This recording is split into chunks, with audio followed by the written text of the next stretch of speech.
scam-nya, orang kaya tuh tahu banget ini dan mereka manfaatin ini. Jadi ketika mereka dapat kertas nih, misalnya orang yang gajinya 300 juta, 500 juta lah, dia kerja misalnya di private equity firm, emang uangnya cash? Enggak. Dia langsung dia beliin apartemen, dia beliin tanah, dia beliin segala macam deh, emas juga dia beli. Dia nggak mau simpen kertas, dia tahu kertasnya ini sampah. Orang kan teriak-teriak inflasi, tapi karena kalau inflasi yang seneng mereka. Yang seneng orang-orang kayak gue yang punya banyak apartemen, yang punya banyak properti, punya banyak emas. Mereka langsung dari dulu tuh konglomerat-konglomerat di Indonesia sama, dapat uang dari minyak. Mereka ngapain? Mereka beliin seni, ya kan? Lukisan tuh dibeliin sama mereka. Sampai harganya jadi nggak wajar. Karena lukisan tuh masih lebih berharga dibanding kertas. Lukisan old masters yang di Indonesia tuh lebih berharga dibanding uang kertas bagi mereka. Nah lu orang-orang miskin nggak paham. Lu nabung di celengan ayam yang diajarin. Disuruh nabung, disuruh kerja yang rajin terus nabung. Kalian bayangin ya, dokter itu dengan gaji 100 juta. Itu buying power-nya juga berkurang tahun depan. Kalau misalnya 10% aja diambil buying power-nya dengan dia cetak digitnya. Jadi makin banyak digit yang dia ketik, makin gak berharga uang dokter yang digaji 100 juta itu.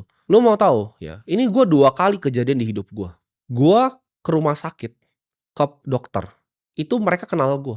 Mereka ngomong, "Oh gue suka nontonin podcast lu, keren banget bro. Thank you banget, lu ngubah hidup gue.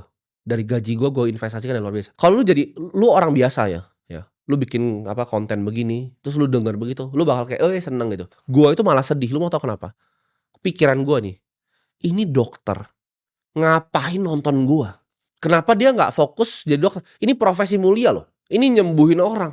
Kenapa dia harus jadi semi hedge fund manager? Kenapa dia harus ngerti apa itu indeks S&P 500? Itu nggak masuk di otak gua gitu loh. Lu dokter gitu loh, tapi dia harus begitu. Karena dia tahu kalau dia nggak begitu, gajinya jadi nol. Nah lu bayangin buru-buru yang nggak tahu ini, lu semua yang nggak tahu ini, hasilnya apa? Makanya gue bilang lu tuh bukan dilahirin miskin, lu main di sistem yang dicurangin dari atas sampai bawah. Kenapa dunia ini nggak bisa specialization of labor aja gitu loh? Seperti teorinya Adam Smith kan, lu bisanya apa, lu kasih itu ke society.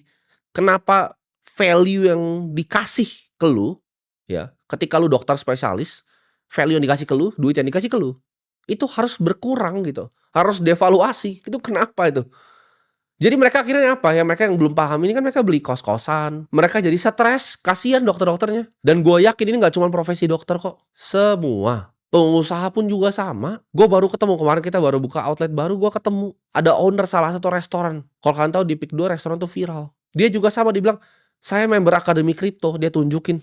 Kalian bayangin nggak, itu owner restoran yang udah 3 generasi ke bawah, harus belajar investasi. Kenapa dia nggak bisa dengan lakuin passion aja kalau dia emang passionnya bikin restoran? Atau misalnya ada orang passionnya mau jadi seniman atau pengen jadi dokter. Bukankah itu hidup zaman dulu yang orang dibayar pakai